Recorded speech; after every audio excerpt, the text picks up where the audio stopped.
wewe. Achukua hii simu nenda kanitolee hiyo. Nikatoe hela. Nikatoa 85,000.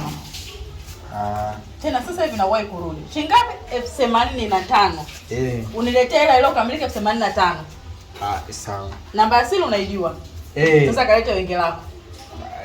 Alafu nikuonyeshe kazi. Sasa ngoja niende sasa hivi. Dada wakala. Mama amesema unitolee hela zitoke 85,000, amesema zitoke 85,000. Sawa, toa. Mimi sijui kuvitoa sasa, naomba nitolee. Hebu toa mwenyewe bwana. Sijui wewe. Toa.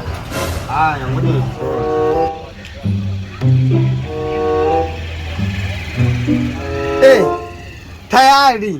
Tayari kumbe nimeweza. Ishi.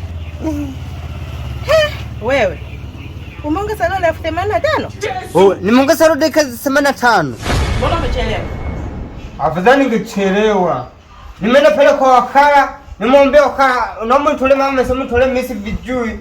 Eti wakala ning'ang'aniza. Nimechukua nimetoa, nimempa meangalia, amesema TV nimetoa, ndo nimeunga dakika za 85,000. Unga dakika?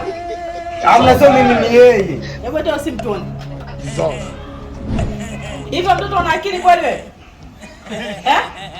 Amina. Una akili wewe? Kwa hiyo umeenda kufunga dakika za 85, tutakula dakika huko ndani. Tutalipa kodi na hizo dakika au?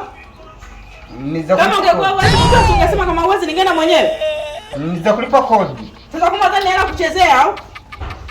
Basi mwambie baba kutumie zingine nikatoa. Hizo zingine ulimwekesha babako. Au na babako anaweza kuchezea? Babako anaweza kuchezea? Yaani watoto wengine ni wachezi.